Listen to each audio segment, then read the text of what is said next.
एक बार फिर से आप सभी का स्वागत है हमारे इस चैनल में। आज हम पढ़ेंगे रिप्रोडक्टिव हेल्थ का दूसरा टॉपिक, जो कि क्या है, population explosion and birth control. तो आइए स्टार्ट करते हैं अपने इस चैप्टर को। In the last century an all round development in various field significantly improved the quality of life of the people.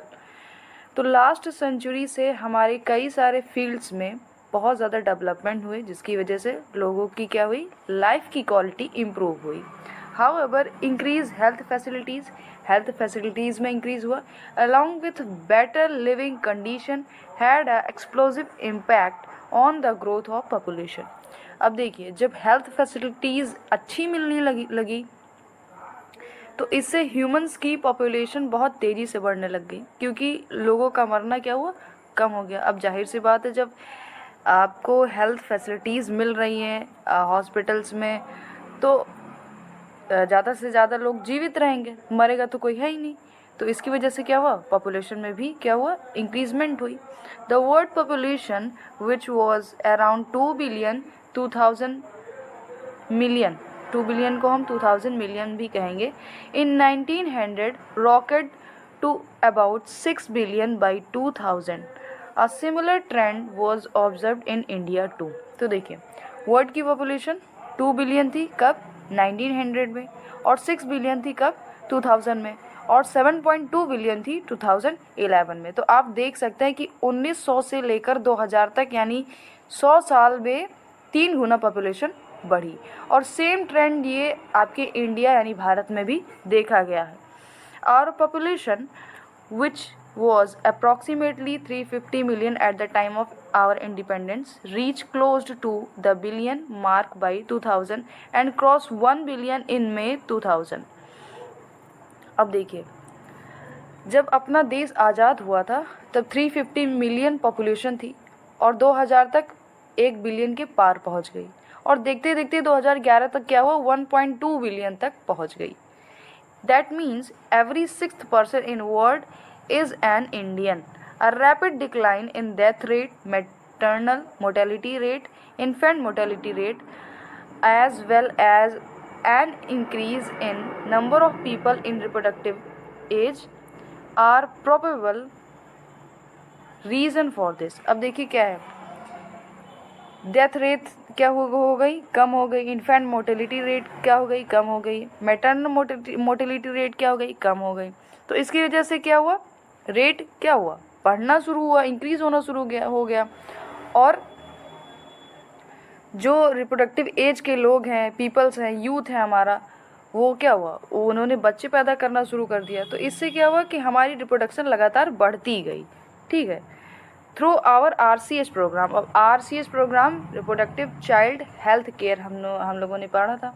ठीक है, तो वही RCH प्रोग्राम, दो which could bring down the population growth rate, it was only marginal. अब देखिए,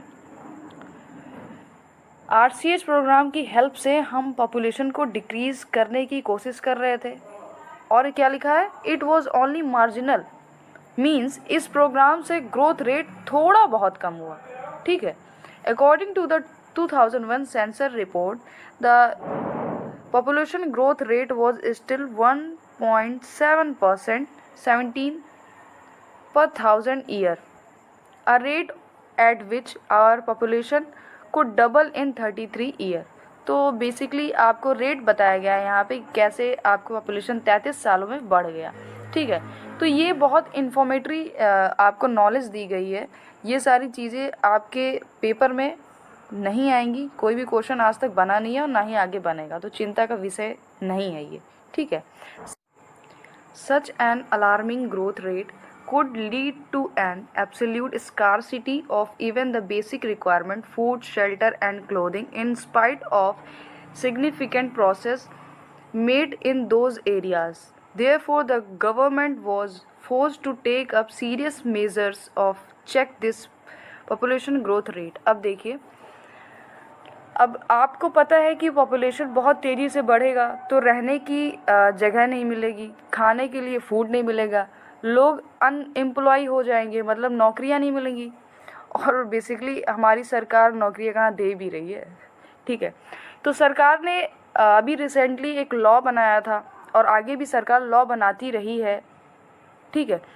तो अभी recently कौन सा लॉ बनाया था कि जिसमें क्या होता है कि 2 बच्चे जिनके होंगे उन्हीं को सरकारी नौकरी मिलेगी, तो ये लॉ सरकार ने बनाया था।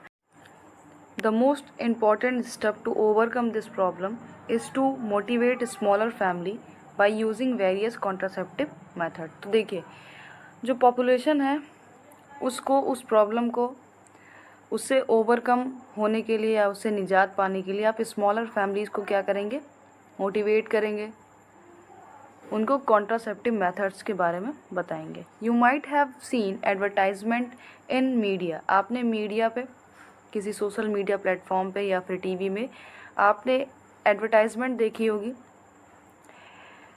एज अ बिल या फिर पोस्टर की तरह, showing a happy couple.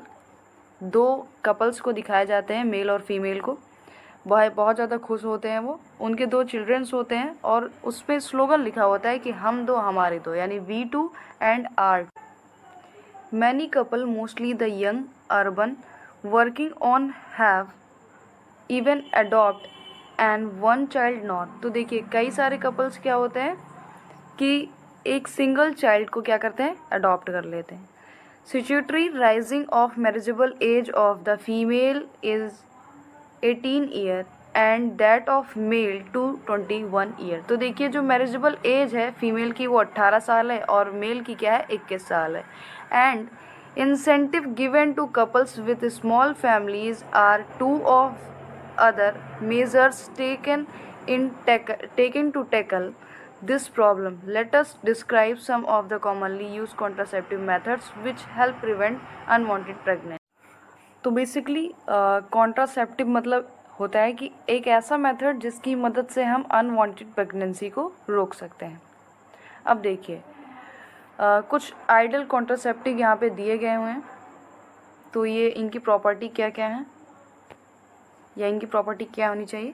User friendly means मतलब जो यूज़ कर रहा है इस कॉन्ट्रासेप्टिव को उसे कोई प्रॉब्लम नहीं होनी चाहिए।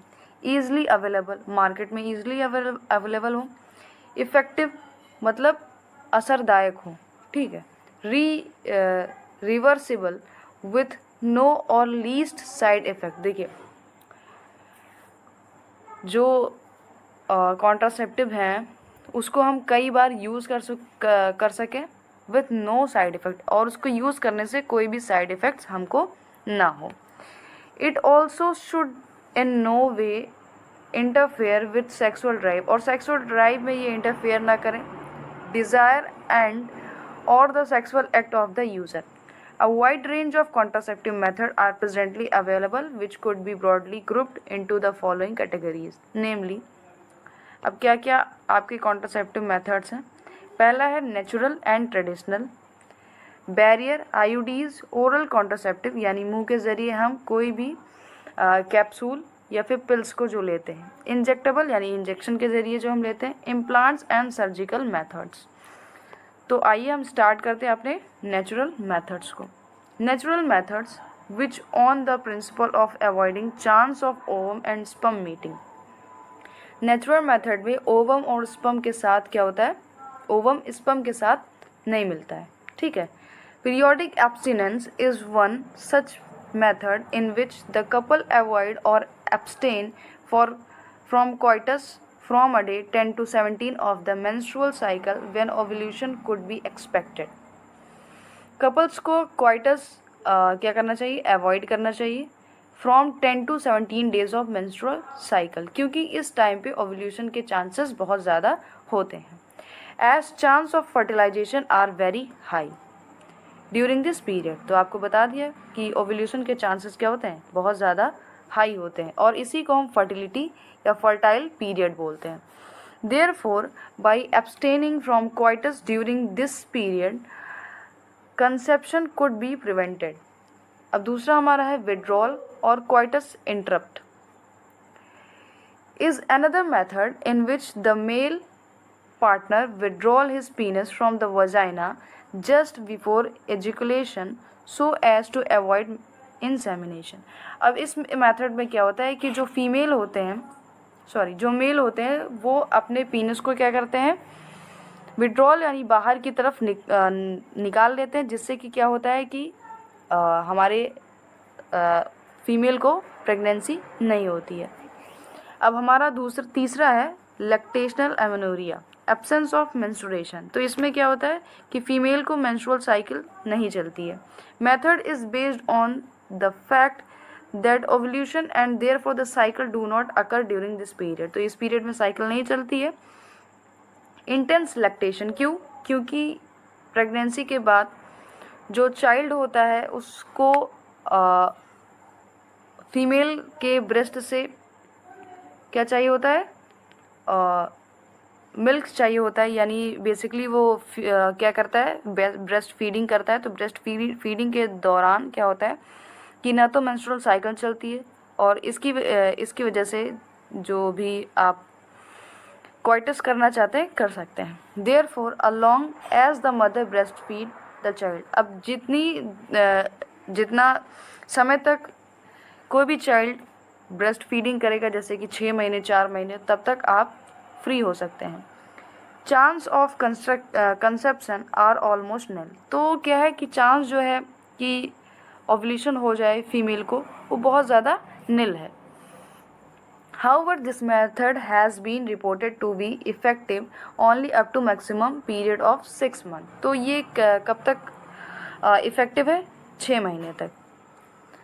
As no medicines or device used in this method. अब देखिए कोई मेडिसिन और कोई भी डिवाइस इस मेथड में यूज़ नहीं की जाती है। Side effect are also almost nil. और साइड इफ़ेक्ट जो होती है वो क्या होती है, निल होती है। लेकिन इसके फेल होने के चांसेस काफ़ी ज़्यादा हाई हैं। क्यों? क्योंकि कोई भी चाइल्ड जो होता है वो 2 महीने ब्रेस्ट फीडिंग करता है, 3 महीने करता है, 6 महीने तो शायद ही कोई करता होगा। ठीक है, तो इसके चांस जो हैं फर्टिलिटी के या फिर ओव्यूलेशन के बहुत ज़्यादा हाई हैं और ये फेल हो जाता है। ठीक है, तो हमारा दूसरा है barrier method. In barrier method ovum and sperm are prevented from physically meeting with the help of barriers. अब बैरियर मेथड में क्या होता है, ओवम और स्पर्म को प्रिवेंट किया जाता है फिजिकली यानी शारीरिक मीटिंग से। तो क्या करते हैं, एक बैरियर लगा देते हैं स्पर्म और ओवम के बीच में। Such method are available for both and female. और ऐसा मेथड केवल मेल के लिए ही नहीं है, बोथ मेल एंड फीमेल के लिए। Condoms are barrier made of thin rubber latex sheet. अब जो कॉन्डम्स होते हैं किससे बने होते हैं, थिन यानी पतली रबर और लैक्टिस शीट से। That are use to cover the penis, जो कि यूज़ किए जाते हैं पीनस को कवर करने के लिए। इन द मेल में, और vagina and cervix in the female. Vagina और सर्विक्स को किसमें, फीमेल में। जस्ट बिफोर क्वाइटस से पहले, so that the ejaculated semen would not enter into the female reproductive tract. तो जो सीमेन है वो फिर फीमेल के रिप्रोडक्टिव ट्रैक्ट में क्या हो, एंटर ना कर पाए। This can prevent conception. तो ये क्या कौन प्रिवेंट करता है, contraceptive methods. Nirodh is a popular brand of condom for the male. तो जो निरोध है वो क्या है, पॉपुलर एक ब्रांड है, किसके लिए है, मेल के लिए। तो देखिए जो कॉन्डम है वो मेल और फीमेल दोनों के लिए है, लेकिन जो निरोध है वो केवल मेल के लिए है। Use of condoms has increased in recent years due to its additional benefit of protecting the user from contraceptive STDs and AIDS। अब देखिए जो यूज़ है कॉन्ट्रासेप्टिव का या फिर कॉन्डम्स का, ये ज़्यादा क्या हो चुका है, इंक्रीज़ हो चुका है आने वाले समय में। ठीक है, इससे STDs यानी सेक्सुअल ट्रांसमिटेड डिजीज़ और एड्स के बीमारी भी नहीं होते हैं। मतलब एक क्या करता है, प्रोटेक्शन प्रोवाइड कराता है। ठीक है, तो इसके चांसेस STDs और एड्स के चांसेस कम होते हैं। Both the male and female condoms are disposable, can be self inserted and thereby give privacy to the user. अब देखिए जो मेल और फीमेल कॉन्डम्स होते हैं वो क्या होते हैं, सेल्फ इंसर्टेड, यानी खुद से हम इसको इंसर्ट कर सकते हैं, किसी भी डॉक्टर या फिर नर्स की ज़रूरत नहीं होती है, और इसके लिए प्राइवेसी यूज़र को प्रोवाइड कराई जाती है। Diaphragm, cervical cap and walls are also barrier made of rubber that are insert into the female reproductive tract to cover the cervix during coitus। अब देखिए coitus के दौरान डायफ्राम, सर्वाइकल कैप और vaults एक barrier हैं जो कि rubber से बने हुए हैं, इनको इंसर्ट किया जाता है फीमेल रिप्रोडक्टिव ट्रैक में, ठीक है।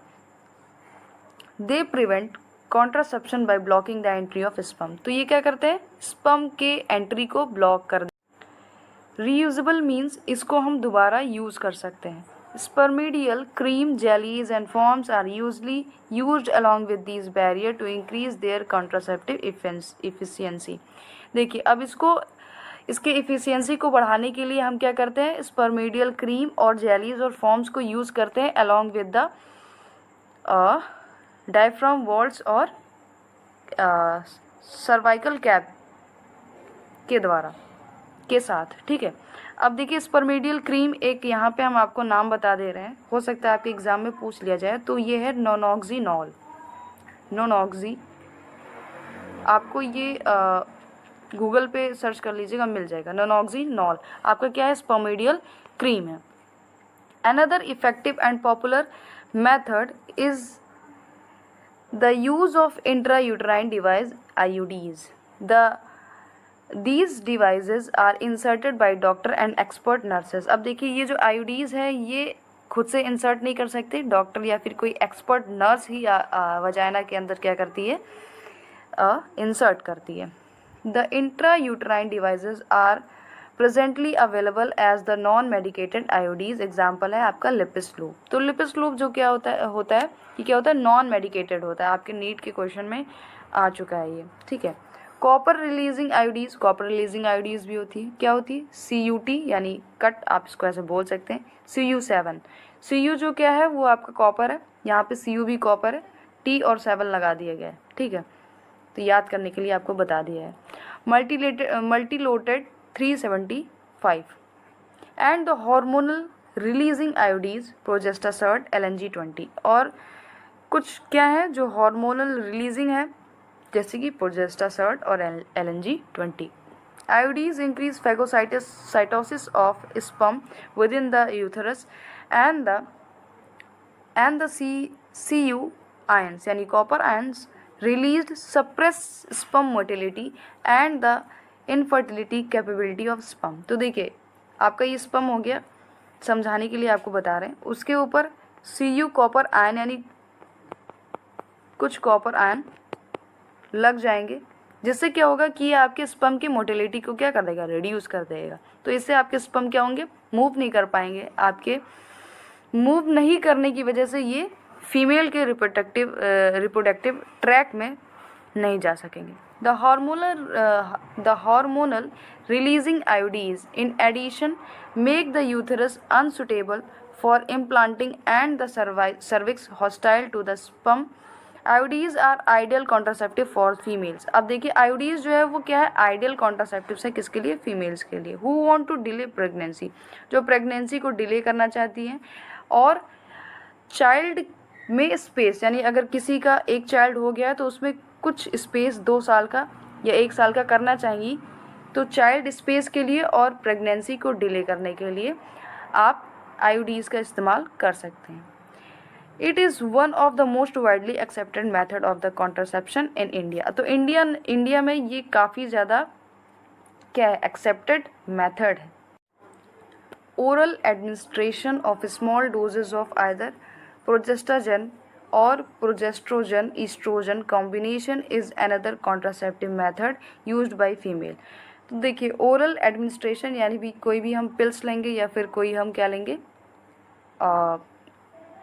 दवा के तरीके से लेंगे, कैप्सूल लेंगे, उसमें क्या होगा, स्मॉल डोज होगा प्रोजेस्ट्रोजन का और फिर या प्रोजेस्ट्रोजन ईस्ट्रोजन के कॉम्बिनेशन का, ठीक है। तो बेसिकली इसमें हार्मोन को क्या कर देगा, कम करेगा या फिर घटाएगा, इसके लिए आपके लिए कैप्सूल होगा। They are use in the form of tablet. अब देखिए टैबलेट के फॉर्म में यूज़ किए जाते हैं, and hence are popularly called pills, और इन्हीं को हम क्या पिल्स बोलते हैं। Pills have to taken daily for period 21 days starting preferably within the first 5 days of menstrual cycle, having a gap of 7 days during which menstruation occur. It has to be repeated in same pattern till the female desire to prevent contraception। अब देखिए 1 से 5 days क्या होता है आपका आपके menstruation cycle चलते हैं उसके बाद से आप 21 डेज़ तक कोई भी पिल्स ले सकते हैं, ठीक है। तो 7 दिन का या फिर 1 to 5, अभी तो 5 डेज़ का भी या मेंस्ट्रुअल साइकिल होता है, लेकिन कुछ को 7 दिन का होता है। तो वो 7 दिन क्या कर सकते हैं, पिल्स को नहीं ले सकते, छोड़ सकते हैं। उसके बाद से 21 दिन तक वो पिल्स को खा सकते हैं, और ऐसा तब तक कर सकते हैं जब तक वो चाहें। They inhibit ovulation and implantation as well as alter the quality of cervical mucus to prevent retarded entry of sperm. Pills are very effective with lesser side effect and are well accepted by the females. तो pills जो होती हैं वो side effect इनमें कम होता है और female के द्वारा ये एक्सेप्टेड यानी एक्सेप्ट की जाती हैं। सहेली the new oral contraceptive for the female containing non steroidal preparation. अब देखिए सहेली क्या है, एक न्यू ओरल कॉन्ट्रासेप्टिव है जिसको हम मुंह के ज़रिए ले सकते हैं, यानी ये क्या है, पिल्स है, ठीक है। तो ये क्या है, नॉन स्टेरॉयडल है, इसको हफ्ते में एक बार लिया जाता है, once a week pill with very few side effect, कोई साइड इफ़ेक्ट नहीं होती, मतलब कम से कम होती है, एंड हाई कॉन्ट्रासेप्टिव वैल्यू, और इसकी कॉन्ट्रासेप्टिव वैल्यू क्या है, हाई है। तो सहेली पहली बार कहाँ पे इसका रिसर्च हुआ था, कहाँ बनाया गया था, ये आप कमेंट बॉक्स में आंसर ज़रूर दीजिएगा।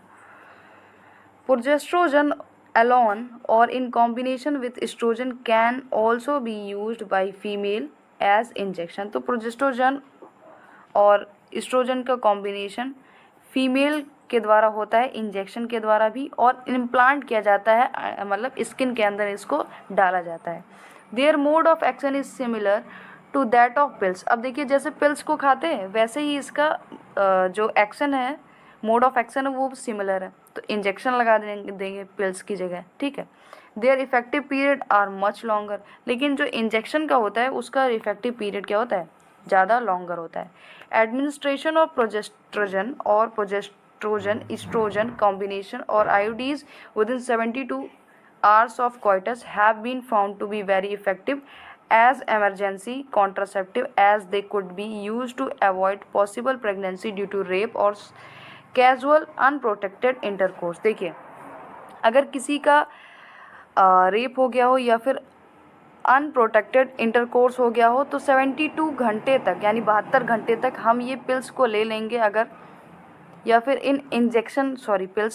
पिल्स को ले लेंगे या फिर इंजेक्शन को लगवा लेंगे, तो क्या होता है, इससे जो प्रेगनेंसी के चांसेस हैं वो कम हो जाते हैं, ठीक है। Surgical method also called sterilisation are generally advised for the male and female partner as terminal method to prevent any more pregnancy। तो देखिए जो सर्जिकल मेथड है यानी जो सर्जरी होती है वो मेल और फीमेल को क्या करी जाती है, एडवाइस की जाती है, किसके लिए, कि जो प्रेगनेंसीज़ हैं उसको रोकने के लिए। जैसे अगर कोई कपल्स है वो इसके ज़्यादा, अगर उसके 2 चाइल्ड हैं और वो उससे ज़्यादा चाइल्ड नहीं चाहता है तो वो क्या कर सकता है, सर्जरी करवा सकता है। Sterilisation procedure in male is called vasectomy. तो वेसेक्टोमी, अगर मेल में स्टेरलाइजेशन हो रहा है तो उसे हम वेसेक्टोमी कहेंगे, ठीक है, क्योंकि वास्ट डिफरेंस को क्या कर दिया जा रहा है, कट कर दिया जा रहा है इसमें, और उसको टाइड अप यानी बांध दिया जा रहा है, ठीक है। तो इसको हम क्या बोलेंगे, vasectomy. And that in female, अगर यही फीमेल में होता है तो इसको हम ट्यूबेक्टोमी बोलेंगे, ठीक है। ट्यूबेक्टोमी मीन्स यहाँ पे आप फेलोपियन ट्यूब को कट करके बांध दे रहे हैं, तो इसीलिए ट्यूबेक्टोमी बोलेंगे, और यहाँ पे वेसेक्टोमी बोलेंगे, ठीक है।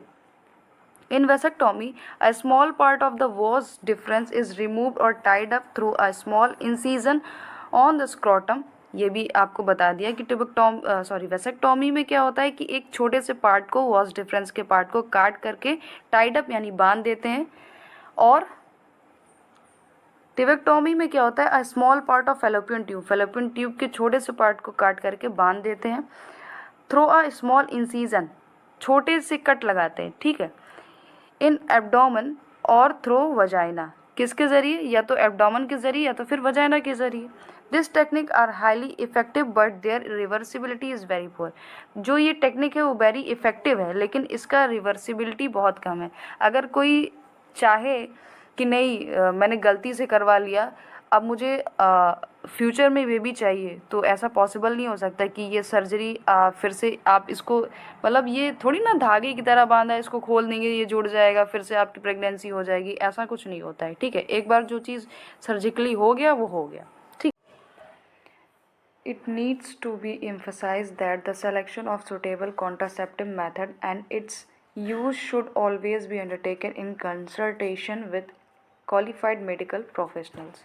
अब देखिए यहाँ पे एक इम्पॉर्टेंट बात बोली है कि जब भी हमें किसी सुटेबल कॉन्ट्रासेप्टिव मेथड का यूज़ करना हो तो उससे पहले हम कंसल्टेशन लेना चाहिए हमें किसी क्वालिफाइड मेडिकल प्रोफेशनल से।